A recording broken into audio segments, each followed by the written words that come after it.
Hello बच्चों, स्वागत है आप सभी का आपके अपने चैनल गॉड क्लासेस पर। गॉड क्लासेस यानी मैथ्स भी एंड मस्ती भी। तो बच्चों, बहुत डिमांड थी आप लोगों की क्लास 11th अप्लाइड मैथमेटिक्स का जो फंक्शन का टॉपिक है। सर वो फंक्शन समझा दीजिए, फंक्शन समझ नहीं आ रहा। हाँ, फंक्शन में जाना तो बहुत अच्छा लगता है, फंक्शन के लिए तैयार होना बहुत अच्छा लगता है, लेकिन फंक्शन समझ नहीं आ रहा। तो जब फंक्शन आज समझेंगे, बड़े अच्छे तरीके से समझेंगे और एक एक चीज़ समझेंगे। बस आपको वीडियो को कंटिन्यू देखना है, स्किप कर करके मत देखना। अगर स्किप कर करके देखोगे तो फंक्शन भी स्किप हो जाएगा भाई, खाम का फिर दुख होगा कि फंक्शन में आप जा नहीं पाए। ठीक है, तो आज ये वाला फंक्शन हम समझेंगे। ये फंक्शन अगर समझ में आ गया तो आपको बहुत कुछ आगे समझ में आने वाला है। फंक्शन के साथ ही रिलेट करता है लिमिट भी, कंटिन्यूटी भी, डिफरेंशिएशन भी। और डिफरेंशिएशन आपको समझ में आएगा तो 12th क्लास में इंटीग्रेशन भी आपको समझ में जरूर आएगा। ठीक है, तो काफ़ी कुछ यहाँ पर लिंक्ड है और पीछे से भी लिंक्ड है। फंक्शन समझने के लिए आपको रिलेशन भी पता होना चाहिए। रिलेशन जो टॉपिक था हमारा सेट्स एंड रिलेशन, वो ऑलरेडी मैं करा चुका हूँ। अगर आप में से किसी ने मिस कर दिया है, रिलेशन नहीं देखा है या रिलेशन अभी तक समझा नहीं है, तो ऊपर आई बटन में लिंक दे रहा हूँ। ठीक है, रिलेशन वाला जो प्लेलिस्ट है सेट्स एंड रिलेशन में, जो रिलेशन वाला टॉपिक है वो आप जरूर देख लेना ताकि वो आपको क्लियर हो। क्योंकि जब हम फंक्शन की बात करते हैं तो फंक्शन क्या है? फंक्शन एक स्पेशल टाइप ऑफ रिलेशन ही होता है। ठीक है, जो रिलेशंस हम बनाते हैं उन रिलेशंस में से कुछ स्पेशल टाइप होती है जिसको हम बोलते हैं फंक्शन। ठीक है, लेकिन आगे प्रोसीड करने से पहले मैं बता दूं कि अप्लाइड मैथमेटिक्स का सारा कंटेंट गॉड क्लासेस पर अवेलेबल है। तो अगर आप चैनल पर नए हैं तो सब्सक्राइब जरूर करके रखें, बेल आइकन को प्रेस करके रखें। अगर आप पुराने हैं तो अपने फ्रेंड्स को भी बताएं कि भाई गॉड क्लासेस पर अप्लाइड मैथमेटिक्स के लिए कोई आपको मतलब टेंशन लेने की ज़रूरत नहीं है। अगर आप गॉड क्लासेस पर हैं तो अप्लाइड मैथमेटिक्स की सारी टेंशन हमारी है। आपको बस पढ़ना है, समझना है और समझ के अपने एग्जाम में अच्छे मार्क्स लेकर आने हैं। तो आई होप आप सबको समझ में आ रहा होगा, वीडियो का कंटेंट भी आपको पसंद आ रहा होगा। फिर भी कोई सजेशन है या कुछ आप कहना चाहते हैं तो कमेंट बॉक्स में आप सभी का स्वागत है। तो चलो हम स्टार्ट करते हैं। जैसा मैंने बताया कि फंक्शन क्या है, function is a special type of relation. अब ये क्या, इसमें मतलब क्या स्पेशल टाइप है? आप जितने भी रिलेशन बनाते हो, ठीक है, जितने भी रिलेशन आप बनाते हो तो उसमें से कुछ ऐसे relation, any relation from X to Y, X to Y मतलब जो पहले वाला सेट है एक्स, जो बाद वाला सेट है वाई। पहला एलिमेंट हम लिखते हैं रिलेशन में, आप लोगों को ध्यान होगा कि पहला एलिमेंट हम x में से लेते हैं, दूसरा एलिमेंट हम y में से लेते हैं। अगर हम x टू y लिखते हैं, अगर आप y टू x लिखोगे तो फिर वो उल्टा हो जाएगा। तो हमने कोई रिलेशन लिखा जिसमें x टू y है, in which no two different order pair, अगर हम दो अलग अलग डिफरेंट पेयर लेते हैं, ऑर्डर्ड पेयर लेते हैं, have the same first element is called a function. तो उनका जो पहला एलिमेंट है अगर वो सेम नहीं है, अगर पहला एलिमेंट उनका सेम नहीं है तो उसको हम बोलते हैं कि फंक्शन है। तो बिल्कुल मैंने सिंपल लैंग्वेज में आपको बताया, कोई थ्योरेटिकल लैंग्वेज में नहीं बताया जैसे बुक में लिखा होता है f2 x2 y और फलाना डिगना x belongs to this y belongs to this. बिल्कुल सिंपल वर्ड्स में बताया आपको कि फंक्शन है क्या। अगर आप कोई भी रिलेशन लिखते हैं उसमें अगर आप दो डिफरेंट ऑर्डर्ड पेयर लेते हैं तो उनका जो पहला एलिमेंट है वो सेम नहीं होना चाहिए। जैसे फॉर एग्जाम्पल अगर मैं लिख दूं ऐसे कि एक रिलेशन हमारे पास है और उसमें ये एलिमेंट आ गया 1 2 और 1 3, ठीक है, तो यहां पर जो पहला एलिमेंट है वो आपका सेम आ रहा है, इसका मतलब ये फंक्शन नहीं है। बस इतनी सी चीज आपको देखनी है कि पहला एलिमेंट देखो वो रिपीट नहीं होना चाहिए, दूसरा एलिमेंट रिपीट हो सकता है। अगर हम ऐसे लिखें 1 2 और हम लिखें 2 2, तो ये जो दूसरा एलिमेंट है ये रिपीट हो सकता है, कोई दिक्कत नहीं है, लेकिन पहला एलिमेंट रिपीट नहीं होना चाहिए। तो ऐसा कोई भी रिलेशन जिसमें पहला एलिमेंट सेम ना हो वो सभी के सभी फंक्शंस हैं। ठीक है, आप ये भी कह सकते हो कि every function is a subset of relation. जितने भी फंक्शंस होंगे वो किसी भी रिलेशन के सबसेट होंगे। दूसरे वर्ड्स में आप और इसको अच्छी तरह समझने के लिए आप ये भी कह सकते हो कि every element of X, X मतलब जो पहले वाला सेट है, every element of X has a unique image in Y, उसकी वाई के अंदर एक यूनिक इमेज बनेगी। ठीक है, एक ही इमेज बनेगी, एक से ज़्यादा इमेज नहीं बनेगी। फॉर एग्जाम्पल इसको हम समझते हैं, एक मैकेनिज्म से समझते हैं। मान लो आपके पास एक मशीन है, आपके पास एक मशीन है, आपने क्या करा, ये मान लो मशीन आ गई आपके पास, इसको हमने बोला कि भाई ये फंक्शन है। अब ये फंक्शन कब होगा? जब इसके अंदर आप कुछ आउटपुट डालोगे, कुछ माल डालोगे आप इसके अंदर, वो जो माल हम डालेंगे उसको हम बोलेंगे x, और ये माल डालने पर आपको एक ही प्रोडक्ट मिलता है, आपको एक ही प्रोडक्ट मिलता है, उसको बोलेंगे हम fx, या फिर आप इसे y भी बोल सकते हो। तो x को डालने से हमारे पास एक प्रोडक्ट मिलता है तो उसको हम बोलेंगे कि ये फंक्शन वर्क कर रहा है यहाँ पर। अगर हम एक आइटम डालने से आपके पास दो डिफरेंट अगर आपके पास आउटपुट आ जाए तो इसका मतलब वो फंक्शन नहीं है। ठीक है, क्लियर हुई बात? आई थिंक अब आपको फंक्शन अच्छी तरह से क्लियर हो चुका होगा कि फंक्शन है क्या, कैसे आपको आइडेंटिफाई करना है कि ये फंक्शन है। अगर हम इसको थ्योरेटिकल लैंग्वेज में बात करें कि फंक्शन हम लिखते कैसे हैं, फंक्शन को आप लिखने का तरीका ये होता है F of such that A to B. A to B का मतलब जो पहला एलिमेंट है उसको हमने डिनोट किया यहाँ पर ए से, जो दूसरा सेट है उसको हमने डिनोट किया बी से। मतलब आपको पहला एलिमेंट सेट ए में से लेना है, दूसरा एलिमेंट सेट बी में से लेना है। अब जब यहाँ पर हम एलिमेंट लेंगे तो यहाँ ए के जो एलिमेंट है इन सबको हम क्या बोलेंगे, इनको बोलेंगे हम डोमेन। और जो बी के एलिमेंट है इनको हम बोलेंगे कोडोमेन। लेकिन साथ में इसके हमें एक चीज़ और समझनी होती है, रेंज। तो वो रेंज क्या है? ठीक है, रेंज को हम समझते हैं तो हम क्या करते हैं, एक एग्जांपल लेते हैं। मान लो आपके पास कोई एक एग्जांपल है कि एफ एक्स आपको दे रखा है, एफ एक्स आपको दे दिया इसने x+3 और x कोई एक नेचुरल नंबर है। ठीक है, तो हमने यहाँ पर क्या करा, हमने एफ एक्स की जो वैल्यू है वो निकाली, रोस्टर फॉर्म में हमने लिखा कि हमारे पास क्या क्या आएगा, x का नेचुरल नंबर है, तो पहला जो नेचुरल नंबर है वो क्या है 1। तो 1 को अगर मैं यहाँ पर पुट करता हूँ तो आंसर आएगा 4, यानी 1 को पुट करने से जो आउटपुट आया ये आ गया 4। फिर हम यहाँ पर डालेंगे 2, अब 2 को पुट करेंगे तो हमारे पास आंसर आया क्या, 2 + 3 5। 3 को पुट करेंगे तो हमारे पास आंसर आएगा कितना, आंसर आ जाएगा 6। तो इस तरीके से हमारे पास इनफिनाइट नंबर ऑफ टर्म्स आ जाएंगे। तो अगर मैं यहाँ से डोमेन बताना चाहूँ कि डोमेन क्या है, डोमेन हम क्या डाल रहे हैं, यहाँ पर x डाल रहे हैं। ठीक है, x मतलब नेचुरल नंबर, तो डोमेन यहाँ पर हमारे पास क्या बनेगा, इसको शॉर्ट में हम ऐसे लिख सकते हैं, domain of f is natural number. और जो कोडोमेन है, कोडोमेन यानी जो बाद वाला सेट है जिसमें से हम एफ एक्स की वैल्यू निकाल रहे हैं, या वाई लिख सकते हो आप इसकी जगह, और एफ एक्स भी मान लो मैं कहता हूँ कि भाई नेचुरल नंबर में ही आंसर आना चाहिए, तो जो कोडोमेन है ये भी आ गया आपका नेचुरल नंबर। और जो रेंज है यहाँ पर, रेंज हमारे पास क्या आ रही है, रेंज आप सारे के सारे नंबर आप इसमें नहीं ले सकते हो।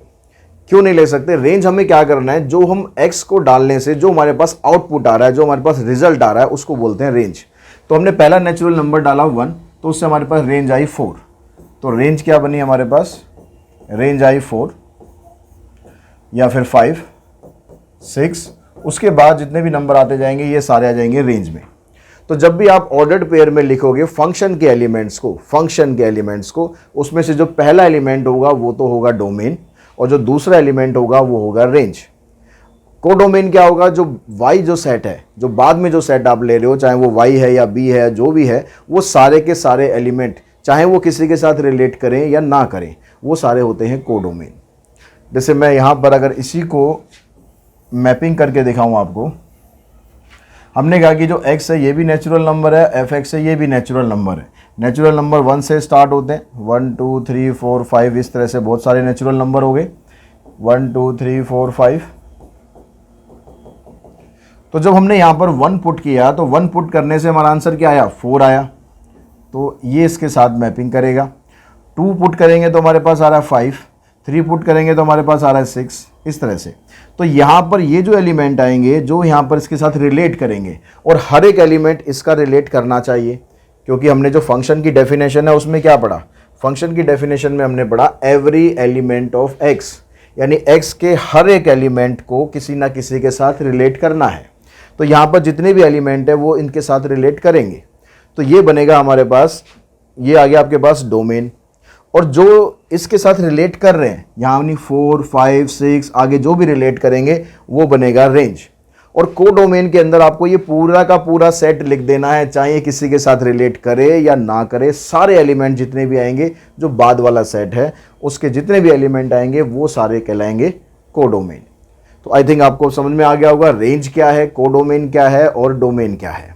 ठीक है, अब अगर हम फंक्शन की बात करते हैं तो फंक्शन में और किस किस तरीके से हम मतलब आइडेंटिफाई कर सकते हैं कि फंक्शन है या नहीं है, तो इसके कुछ मेन फीचर्स हैं, उसको डिस्कस करते हैं, साथ साथ मैं आपको बताता चलूँगा। जैसे पहले कह रहा है कि to every x belongs to x, मतलब जो जितने भी x के एलिमेंट हैं, जो इसको हम डिनोट कर रहे हैं यहाँ पर स्मॉल x से, there exist a unique element of y such that y equals to F X. मतलब क्या हुआ कि x के जितने भी एलिमेंट हैं वो किसी ना किसी y की इमेज के y के साथ कोई ना कोई इमेज बनाएंगे, यानी उसके साथ रिलेट करेंगे, उसके साथ वो एसोसिएट जरूर होंगे। ठीक है, every element, no element of x more than one image in y। x के कोई भी एलिमेंट ऐसा नहीं होगा जिसकी एक से ज़्यादा इमेज y के अंदर होगी। जैसे फॉर एग्जांपल ये आपके पास दो हमारे पास सेट आ गए, यहाँ पर मैं कह रहा हूँ कि 1 की इमेज यहाँ पर मान लो 4 है, 1 की इमेज मैं कह रहा हूँ 4 भी आ रही है और 1 की इमेज मैं कह रहा हूँ 5 भी आ रही है। तो फंक्शन के अंदर ऐसा पॉसिबल नहीं होगा।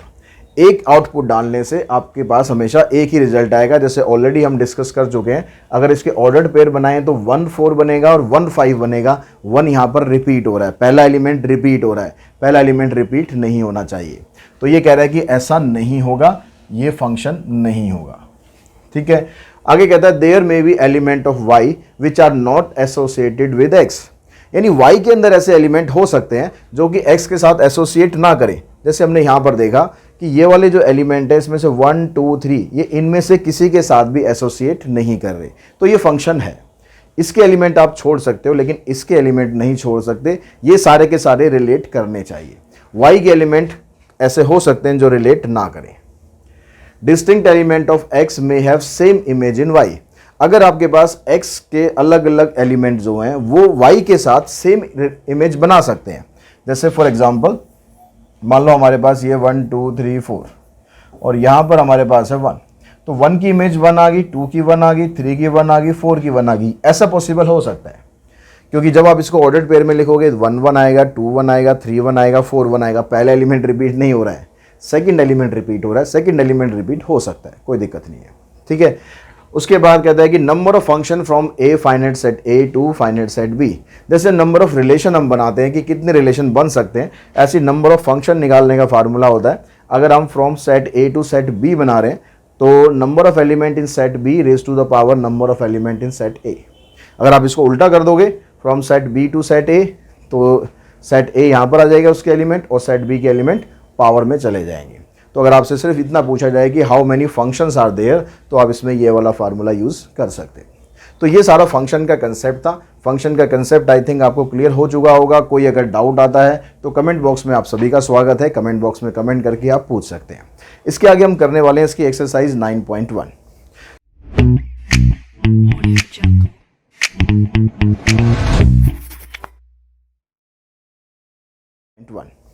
तो एक्सरसाइज में अगर हम जाएं, सबसे पहला जो क्वेश्चन है हमारे पास उसमें कहता है कि which of the following function relations are function. इनमें से कौन कौन से रिलेशन ऐसे हैं जो फंक्शन है। तो आपको उसमें क्या देखना है, एक तो पहला एलिमेंट रिपीट नहीं होना चाहिए, एक चीज़ तो ये देखनी है। और यहाँ पर कोई सेट तो ऐसा दिया नहीं है हमें कि भाई हमें ये चेक करना पड़ेगी पहले सेट के सारे एलिमेंट आए हैं या नहीं आए हैं। तो हमें बस ये चेक करना है कि पहला एलिमेंट रिपीट ना हो। तो यहाँ पर देखो इधर ए है, इधर बी है, इधर सी है, इधर डी है, तो ये फंक्शन है।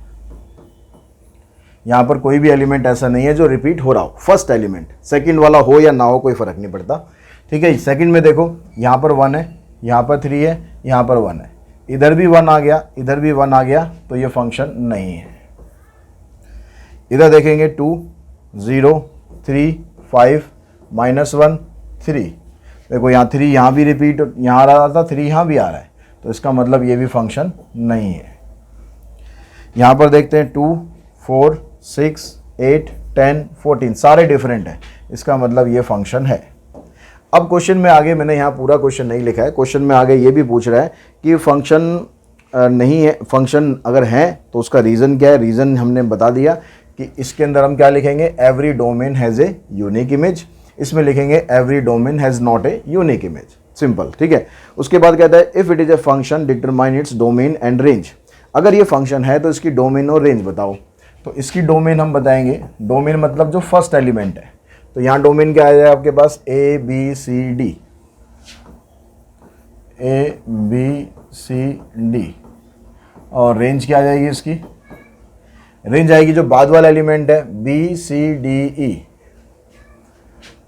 B C D and E. और ये तो फंक्शन है नहीं, ये भी फंक्शन है नहीं, इसमें इसका डोमेन क्या आएगा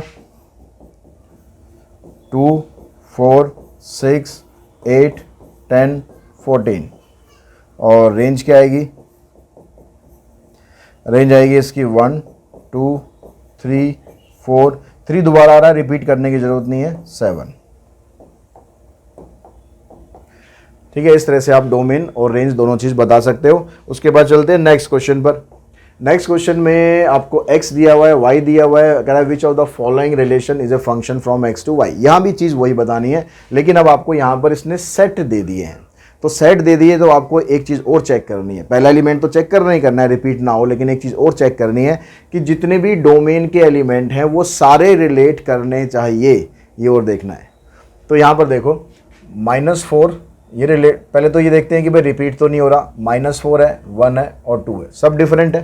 तो ये वाला प्रॉपर्टी तो इसमें आ रही है कि भाई हर जो पहला एलिमेंट है वो सबका डिफरेंट आ रहा है। लेकिन इसके अंदर -4 की इमेज भी बन रही है, 1 की इमेज भी बन रही है, 2 की इमेज भी बन रही है, 3 इसमें खाली है। लेकिन जो पहला एलिमेंट है वो खाली नहीं होना, पहला सेट का कोई भी एलिमेंट खाली नहीं होना चाहिए। इसका मतलब ये फंक्शन नहीं है। बात आई समझ में? अगर मैं इसको मैपिंग से दिखाऊं आपको, कह रहा है -4 1 2 3 और यहाँ पर है A B C। -4 की इमेज A है, 1 की इमेज A है, 2 की इमेज B है। अब ये 3 के बारे में कुछ नहीं बता रहा कि 3 की इमेज C है या नहीं है। तो अगर ये नहीं बता रहा, इसका मतलब ये वाला एलिमेंट खाली रहेगा, ये किसी के साथ एसोसिएट नहीं कर रहा। लेकिन फंक्शन की डेफिनेशन के अकॉर्डिंग ऐसा नहीं होना चाहिए, ये एसोसिएट करना चाहिए। तो इसका मतलब ये फंक्शन नहीं है। यहाँ पर देखो -4 1 2 3, पहला एलिमेंट डिफरेंट है। अब -4 इसकी इमेज भी बन रही है, 1 की इमेज भी बन रही है, 2 की भी बन रही है या 3 की भी बन रही है। तो इसका मतलब ये फंक्शन है, दोनों प्रॉपर्टी सेटिस्फाई कर रहा है। नेक्स्ट में देखते हैं यहाँ पर -4 1 2 3, 1 रिपीट हो गया, 1 रिपीट हो गया, तो इसका मतलब ये फंक्शन नहीं है। इसमें आपसे डोमेन और रेंज कुछ नहीं पूछ रहा, बस इतना ही बताना है कि कौन सा फंक्शन है, कौन सा फंक्शन नहीं है। थर्ड क्वेश्चन की बात करें तो फंक्शन आपको ये दिया हुआ है, x की वैल्यू ये है, तो आपको f के एलिमेंट बताने हैं। तो f के एलिमेंट हम बताएंगे, हम x की वैल्यू बारी बारी से यहाँ पर ये पुट करेंगे। तो x की वैल्यू अगर मैं -1 यहाँ पुट करता हूँ तो -1 पुट किया और उससे हमारे पास आंसर क्या आएगा, -1 का स्क्वायर करेंगे 1 + 1 2,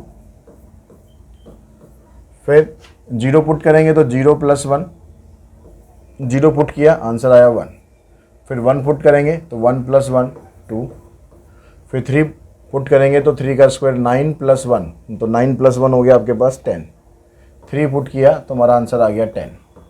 पहले जो वैल्यू आपने पुट करी है वो लिखनी है और बाद में जो आंसर आएगा वो लिखना है। ठीक है, उसके बाद देखो क्वेश्चन, इसका जो सेकंड पार्ट है इसमें भी आपको ऐसे ही कह रहा है, लेकिन इसमें सिर्फ आपको रेंज बतानी है, लेकिन लिखना तो हमें सारा ही पड़ेगा। बारी बारी से यहाँ पर ये वैल्यू पुट करते हैं। तो f हमारे पास क्या आया, -2 पुट किया तो -4 -1 -5 आ गया, फिर 0 पुट किया तो ये हो जाएगा 0 -1 -1 आ गया, फिर 3 पुट किया इधर तो आ गया 3 2 6 -1 5, फिर 5 पुट करेंगे 5 2 10 -1 9। तो आपसे रेंज पूछिए तो रेंज मतलब जो बाद में आपके पास आंसर आ रहा है -5 -1 5 और 9, ये आपकी रेंज आ गई, -5 -1 5 और 9। अब चलते हैं नेक्स्ट। अब ये क्वेश्चन आप देख रहे हो, इसमें आपको मैपिंग दे रखी है। ठीक है, अब इसमें आपको पूछ रहा है, जो फोर्थ क्वेश्चन है उसमें पूछ रहा है the adjoint arrow diagram represent a relation. एक ही रिलेशन यहाँ पर ये बना रहा है, list the pair that satisfy the relation. तो पहले हमें यहाँ पर सारे जो पेयर्स हैं उनको लिस्ट करना है रिलेशन के। फिर कह रहा है is this relation a function, ये जो रिलेशन बनेगा क्या ये फंक्शन है।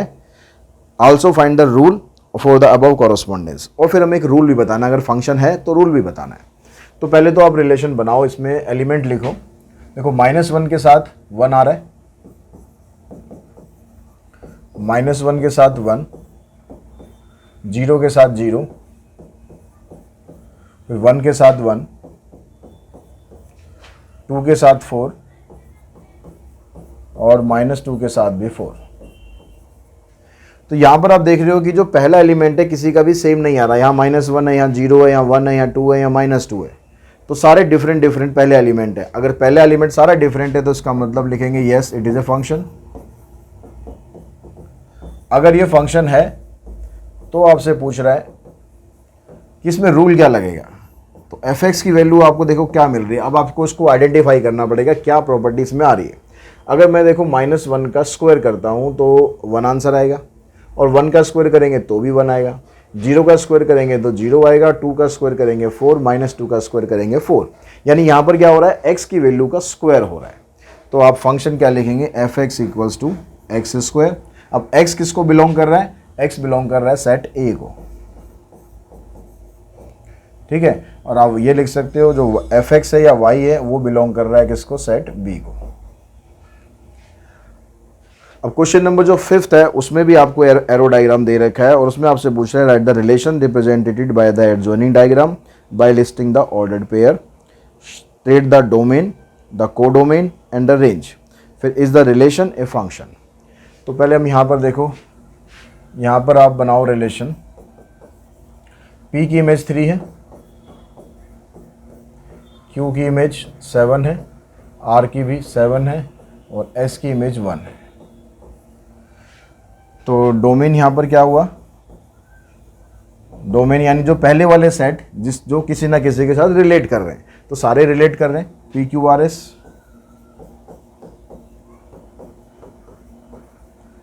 रेंज क्या होगी, जिसके साथ ये रिलेट कर रहे हैं, तो ये रिलेट कर रहे हैं 1 के साथ, 3 के साथ और 7 के साथ।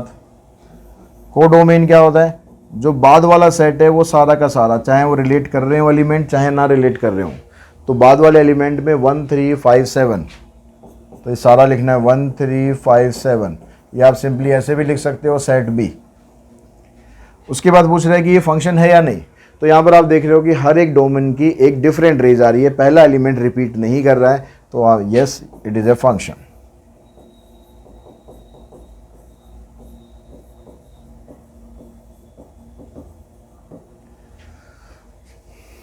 उसके बाद क्वेश्चन नंबर है हमारे पास 6 में ए आपको ये सेट दिया हुआ है और एफ ये दिया हुआ है। अब ये पूछ रहे हैं कि x को बता रखा है इसने कि x बिलोंग्स टू ए, मतलब x की वैल्यू आपको यहाँ से लेनी है बस, और कहीं से नहीं लेनी है। तो पहले डोमेन पूछ रहा है, डोमेन मतलब x की वैल्यू आपको यहाँ से लेनी है, तो डोमेन तो यही आएगा। तो हम पहले इसका वो बना लेते हैं, फिर हम लिखते हैं, क्योंकि डोमेन भी निकालनी है आपको, रेंज भी निकालनी है। तो ये पहला जो एलिमेंट है वो तो x है, तो x की वैल्यू -2, ठीक है, x की वैल्यू -2, y की अभी निकालते हैं, x की वैल्यू -1, फिर इससे y की निकालेंगे, x की वैल्यू 1, फिर इससे y की निकालेंगे, और x की वैल्यू 2, फिर इससे y की निकालेंगे। अब वैल्यू निकालो, y की वैल्यू क्या है 1/x, यानी जो आपने x की वैल्यू पुट करी है उसका रेसिप्रोकल है। तो यहाँ पर क्या आ जाएगा 1/-2, इधर आ जाएगा 1/-1, इसका मतलब -1 ही हो जाएगा। और यहाँ पर इसका 1 का रेसिप्रोकल 1, 2 का रेसिप्रोकल 1/2। यहाँ पर भी आप -1 ही लिख लो खाली। तो अब डोमेन हम आपको बतानी है, डोमेन आ गया -2, -1, 1 और 2, और रेंज क्या आ गई, इनके रेसिप्रोकल -1/2, -1, 1 और 1/2। फिर पूछता है कि इज एफ ए फंक्शन। अब यहाँ पर देखो जो पहला एलिमेंट है -2, -1, 1 और 2 कोई रिपीट तो नहीं कर रहा, तो yes it is a function.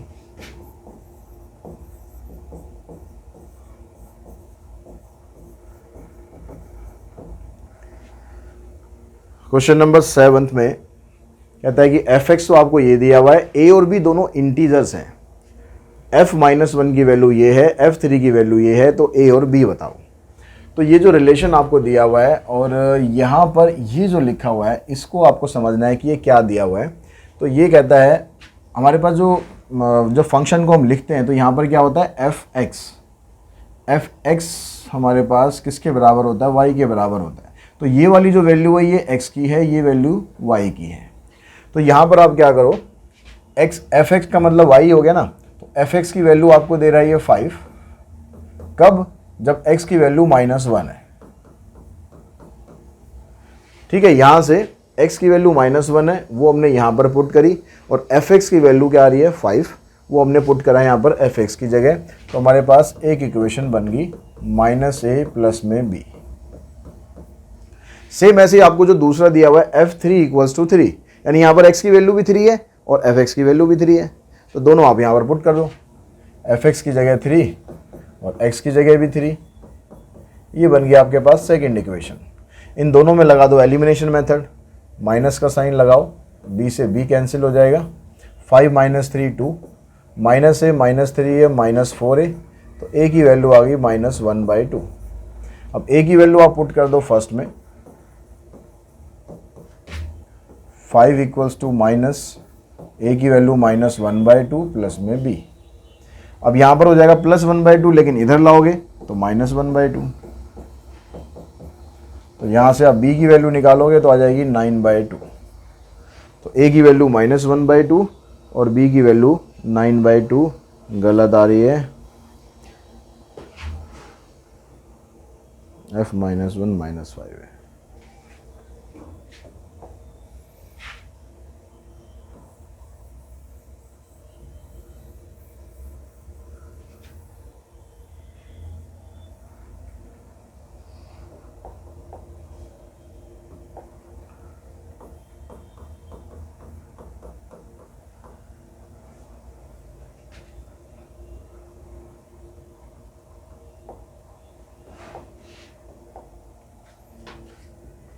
Question number 7 देखते हैं। 7 में कहता है fx तो आपको ये दिया हुआ है और a और b दोनों इंटीजर्स को बिलोंग करते हैं। f -1 की वैल्यू -5 है।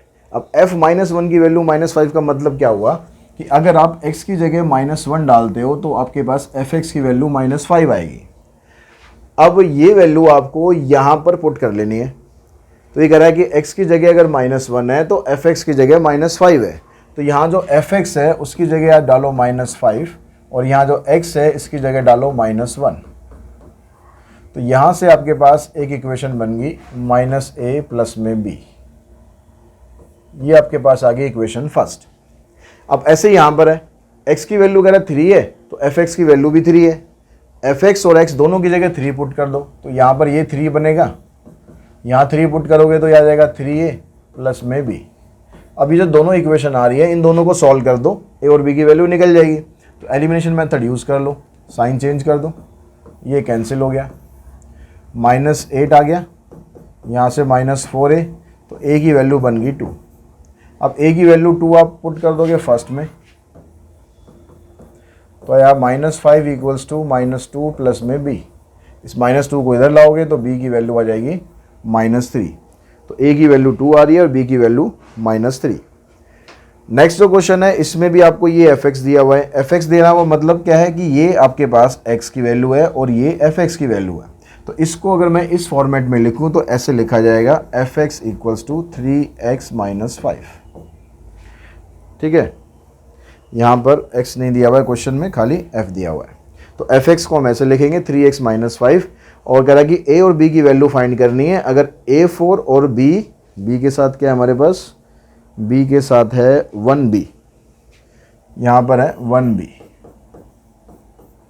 a4 और 1b दोनों f को बिलोंग करते हैं, तो यानी बात वही है कि अगर आप x की वैल्यू a रख रहे हो तो fx की वैल्यू 4 आ रही है। वहाँ पर इस तरीके से लिखा हुआ था, यहाँ पर है ऑर्डर्ड पेयर में लिखा हुआ है। तो आपने क्या करना है, x की जगह पुट करना है a और fx की जगह पुट करना है 4। तो यहाँ से आपके पास डायरेक्टली वैल्यू निकल जाएगी, -4 को इधर लाएंगे, इधर आ जाएगा, तो a की वैल्यू बन जाएगी 3। ऐसे जो दूसरा एलिमेंट है वो है हमारे पास 1b।